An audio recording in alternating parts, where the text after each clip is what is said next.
नमस्कार, वंदे मातरम। दोस्तों, स्वागत है आप सबका सैनिक पाठशाला में। जुलाई 2024 का महीना शुरू हो चुका है दोस्तों। तो ऐसे में जुलाई 2024 से हम सभी से जुड़े हुए कुछ महत्वपूर्ण नियम, कुछ महत्वपूर्ण कानूनों में बदलाव हुए हैं, या तो फिर कुछ ऐसे स्कीम्स हैं जिनकी शुरुआत जुलाई 2024 से होने वाली है। तो उनके बारे में आज के इस वीडियो में जानकारी हासिल करेंगे दोस्तों। मैंने कुल 3 कैटेगरीज में आज की जानकारियों को बांटा है। सबसे पहली कैटेगरी रहेगा दोस्तों आपके मोबाइल से जुड़े हुए बदलाव। जी हां, आपका सिम, आपका मोबाइल और मोबाइल के अंदर की फैसिलिटीज से जुड़े हुए बदलाव के बारे में बात करेंगे। दूसरा कैटेगरी है दोस्तों आपके पेंशन पेमेंट महंगाई से जुड़े हुए बदलाव। जी हां, और तीसरा जो कैटेगरी है देश के 3 बड़े कानून आज से लागू। 10 पॉइंटों में समझेंगे कि इन 3 कानूनों में आखिर क्या बदलाव है। तो चलिए आगे बढ़ेंगे दोस्तों। आगे बढ़ने से पहले हमेशा की तरह मेरा आप सबसे आग्रह है, अगर सैनिक पाठशाला चैनल का वीडियो आप पहली बार देख रहे हैं या अभी तक चैनल को सब्सक्राइब नहीं किया है, तो चैनल के साथ जुड़े रहने के लिए, इसका हिस्सा बने रहने के लिए और आपसे जुड़ी हुई भरोसेमंद जानकारियों को पाते रहने के लिए चैनल को सब्सक्राइब जरूर करें। तो चलिए आगे बढ़ते हैं दोस्तों। लाइव डेमो के साथ मैं आपको बदलाव समझाऊंगा, आपके मोबाइल से जुड़े हुए बदलाव। सबसे पहले रिचार्ज हो गया है महंगा। जी हां, कुछ रिचार्ज 3 जुलाई से, कुछ 4 जुलाई से महंगे होने जा रहे हैं। और जो कंपनियां हैं जैसे कि जियो है, एयरटेल है, वीआई है यानी कि वोडाफोन इंडिया, आइडिया है, उन्होंने अपने चार्जेस में बढ़ोतरी कर दी है। जी हां, जियो ने 25% तक की बढ़ोतरी की है दोस्तों, यानी कि आज तक जो रिचार्ज आप 239 में कर रहे थे, वो अब आगे से 3 जुलाई से या कुछ का 4 जुलाई से आपको 299 रुपए देने पड़ेंगे। और कुछ एयरटेल में 21% की बढ़ोतरी हुई है। जिस रिचार्ज को आप 179 में कर रहे थे, उसको अभी 199 रुपए आपको भुगतान करना पड़ेगा। और उसी तरीके से वीआई ने भी 20% की बढ़ोतरी की है दोस्तों, जिसमें 179 रुपए का जो रिचार्ज आपको अभी तक मिलता था, उसको 199 रुपए आपको देने पड़ेंगे। तो इस तरीके से रिचार्जों में बढ़ोतरी हुई है, यानी कि महंगाई बढ़ गई है। अगला पॉइंट है दोस्तों, 9 से ज्यादा सिम नहीं रख सकते हैं आप। चेक करें ऐसे। जी हां दोस्तों, नियम लागू हो गए हैं कि 9 से ज्यादा अगर आप सिम रखेंगे तो आप कानूनी पनिशमेंट के हकदार होंगे। जी हां, और इसके लिए मैक्सिमम 50 लाख रुपए तक का जुर्माना आपको लग सकता है और आपको जेल भी हो सकती है।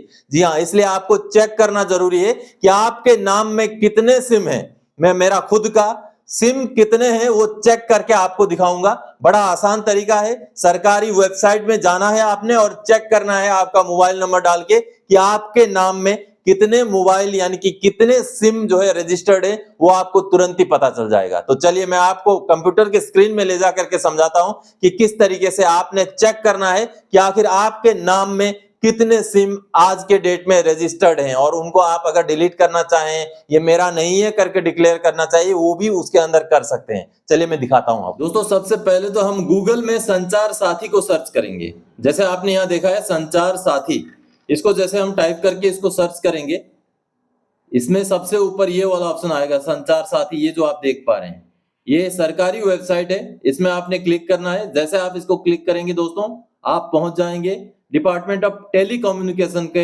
वेबसाइट पर। ये डिपार्टमेंट ऑफ टेलीकम्युनिकेशन का वेबसाइट है दोस्तों। अब इस वेबसाइट में आपको कई सारे यहाँ पर जो टैब्स दिख रहे हैं, home, citizen centric services, about, keep yourself aware, यहाँ पर ये जो सिटीजन सेंट्रिक सर्विसेज हैं, इसको आपने क्लिक करना है। जैसे आप इसको क्लिक करेंगे दोस्तों, आपको कई सारे सर्विसेज यहाँ पर दिखाई देंगे। ये देखिए, ये जो सर्विसेज हैं, इनमें से ये जो 3 नंबर का है, नो योर मोबाइल कनेक्शंस, इसमें आपने क्लिक करना है। जैसे आप इस पे क्लिक करेंगे दोस्तों, एक और विंडो खुल जाएगा। अब देखिए, अब यहाँ पर आपका जो 10 डिजिट का मोबाइल नंबर डालना है, जो भी आपके नाम पर रजिस्टर्ड है, 1 है, 2 है, 3 है, उनमें से कोई भी एक मोबाइल आपने डालना है। नीचे आपने इमेज वेरिफिकेशन, जो ये कैप्चा है, उसको आपने वेरीफाई करना है। उसके बाद जाकर के आपको ओटीपी आएगा, उसी नंबर पे ओटीपी को जैसे आप डालेंगे, उसी हिसाब से आपका जो जितने आपके नाम पर सिम रजिस्टर्ड है, उसका पूरा डिटेल्स आपके सामने आ जाएगा। मैं आपको अभी मेरा वाला डाल के आपको दिखाता हूं दोस्तों। सबसे पहले तो मैं अपना यहाँ पर मोबाइल नंबर डालता हूं। वैलिडेट कैप्चा को क्लिक करते ही आपका मोबाइल में ओटीपी आ जाएगा दोस्तों। जैसे ओटीपी आएगा, उस ओटीपी को आपने यहाँ पर फिलअप करना है। अब जैसे ओटीपी को फिलअप करके हम लॉगिन में क्लिक करेंगे, जैसे लॉगिन में क्लिक करेंगे दोस्तों, सिस्टम हमें अंदर पूरा डिटेल्स दिखाएगा कि आपके नाम पर टोटल कितने सिम रजिस्टर्ड हैं। ये देखिए मेरे नाम पर mobile numbers registered in your name में आप देख पा रहे हैं 2, यानी कि ये देखिए ये नंबर 1 और ये दूसरा नंबर, ये मेरे नंबर है। अगर आपको यहाँ पर कोई कंप्लेन करना है, कोई ऐसा नंबर है जो आपके नाम का नहीं है, तो नॉट माई नंबर इस वाला ऑप्शन में आप जा सकते हैं, या नॉट रिक्वायर्ड वाला ऑप्शन में जा करके आप क्लिक करके उसको डिलीट भी कर सकते हैं यहाँ से। चलिए अब आगे बढ़ते हैं। दूसरी कैटेगरी, आपके पेंशन पेमेंट महंगाई से जुड़े हुए बदलाव। जी हाँ, ऐसे भी बदलाव जुलाई के महीने में होने जा रहे हैं और सबसे बड़ा बदलाव होगा आज से OROP3 और 53% DADR के रेट लागू। जी हाँ, इसका डिक्लेरेशन आने वाले दिनों में होगा, लेकिन आज से OROP3 लागू हो चुका है हमारा।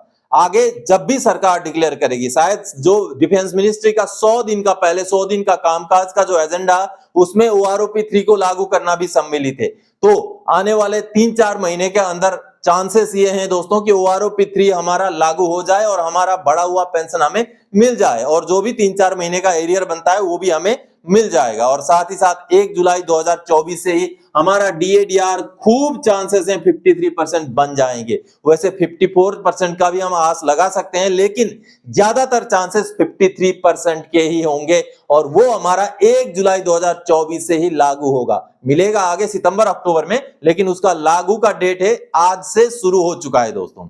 चलिए अगला point, insurance policy premature surrender पर वैल्यू बढ़ा है। जी हाँ, इंश्योरेंस पॉलिसी अगर आपका पूरा नहीं हुआ है, बीच में आप सरेंडर कर रहे हैं, तो जो पैसा आपको रिटर्न होता था वो बहुत कम रिटर्न होता था, जिसमें अभी बढ़ोतरी हो गई है। यानी कि मान लीजिए आप ने 20 साल के लिए इंश्योरेंस खोला है, आपने सिर्फ 5 साल 4 साल पैसे दिए और उसको आप विड्रॉ करवाना चाहते हैं, उसको डिसकंटिन्यू करना चाहते हैं, तो आपको जो पैसे जमा किए गए पैसों में से भी कटौती होकर के आपको पैसे मिलते थे, अब वो कटौती कम होगी और आपको ज्यादा से ज्यादा पैसे मिलेंगे। ये कानून लागू हो चुका है। अगला दोस्तों, पेट्रोल डीजल GST के दायरे में दाम होंगे कम। जी हां, आने वाला जो बजट सत्र है, बजट में दोस्तों पेट्रोल और डीजल को GST के अंडर में लाने के लिए बातचीत चल रही है। केंद्र ने हरी झंडी दे दी है, अभी राज्यों से उनका जो है परामर्श मांगा गया है, और अगर GST के दायरे में पेट्रोल और डीजल आ जाए तो कम से कम 20 रुपए तक की भी कटौती जो है रेट्स में, यानी कि पर लीटर जो पेट्रोल या डीजल है उनमें होने के चांसेस हैं। तो अगर ऐसा होता है तो महंगाई कम हो जाएगी, और ये भी जुलाई में ही हो जाएगा दोस्तों, जैसे बजट पेश होगा। अगला पॉइंट दोस्तों, 8 CPC की गठन की घोषणा। जी हां दोस्तों, क्योंकि अब बजट सत्र आ रहा है, जुलाई के महीने में ही बजट पेश होगा, तो ऐसे में 8वां पे कमीशन गठित होने के भी पूरे के पूरे चांसेस जुलाई के महीने में ही है दोस्तों।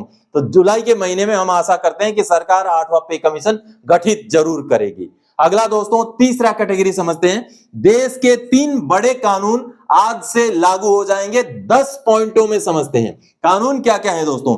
इंडियन पेनल कोड, जिसको हम IPC के तौर पे जानते हैं, और वो था 1860 का, यानी कि कब से, अंग्रेजों के जमाने के कानून है। दूसरा दोस्तों, CRPC के रूप में हम जिनको जानते हैं 1898 का कानून था। और एक दोस्तों इंडियन एविडेंस कोड, जो कि 1872 का कानून है। इसी तरीके से जो army act, navy act, air force act है, उसमें भी बहुत सारे पुराने कानून हैं, अंग्रेजों के जमाने के कानून हैं, उनके ऊपर भी सरकार को ध्यान देने की हम गुहार करते हैं। चलिए फिलहाल जो बदले गए हैं कानून, उसके बारे में मैं आपको 10 पॉइंटों में समझाता हूं कि आखिर बदलाव क्या किया गया है। ये सामने जो आप पूरा बदलाव का ब्यौरा देख पा रहे हैं, जिसमें कुल 10 पॉइंट हैं दोस्तों। अब इन 10 पॉइंटों को मैं आपको समझाता हूं। सबसे पहला पॉइंट दोस्तों, आपराधिक मामले का फैसला सुनवाई समाप्त होने के 45 दिनों के अंदर सुनाया जाना चाहिए।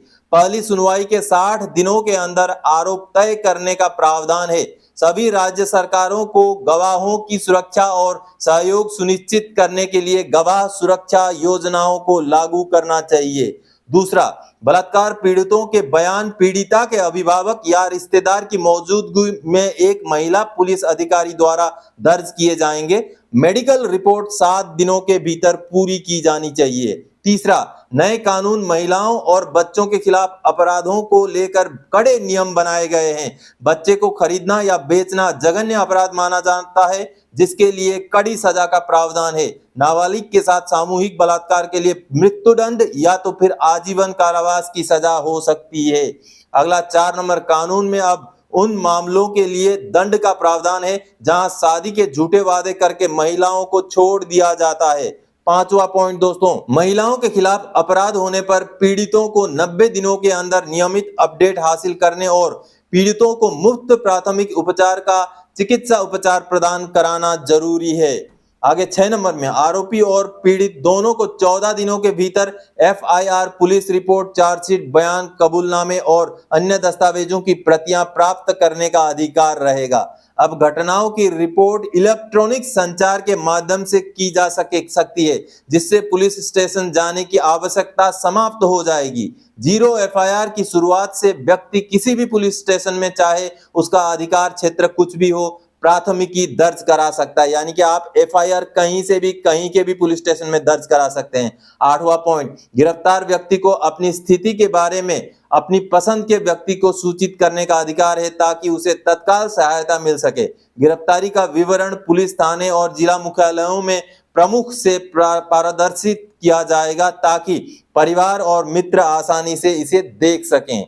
अगला 9 नंबर पॉइंट, अब गंभीर अपराधों के लिए फॉरेंसिक विशेषज्ञों का घटना स्थल पर जाना और साक्ष्य एकत्र करना अनिवार्य होगा। पहले यह अनिवार्य नहीं था। आगे दोस्तों 10वां पॉइंट, लिंग की परिभाषा में अब ट्रांसजेंडर लोगों को भी शामिल किया गया है, जो समानता को बढ़ावा देता है। महिलाओं के खिलाफ कुछ अपराधों के लिए पीड़िता के बयान को यथासंभव महिला मजिस्ट्रेट द्वारा दर्ज किया जाना चाहिए। यदि उपलब्ध न हो तो पुरुष मजिस्ट्रेट को महिला की उपस्थिति में बयान दर्ज करना चाहिए। बलात्कार को संबंधित बयान ऑडियो वीडियो माध्यम से दर्ज किए जाने चाहिए, जिससे पारदर्शिता सुनिश्चित हो और पीड़िता को सुरक्षा मिल सके। तो दोस्तों, इस तरीके से कुल मिलाकर के आपने अभी 10 पॉइंटों में जाना कि जो 3 कानूनों में बदलाव किए गए हैं, उनमें से मुख्य क्या क्या बातें हैं जो बदल दिए गए हैं। तो दोस्तों, आज के इस वीडियो में इन्हीं जानकारियों के साथ आया था। आगे और कोई जानकारी था कि आपसे सरोकार रखने वाला विषय लेकर मैं फिर से हाजिर हो जाऊंगा।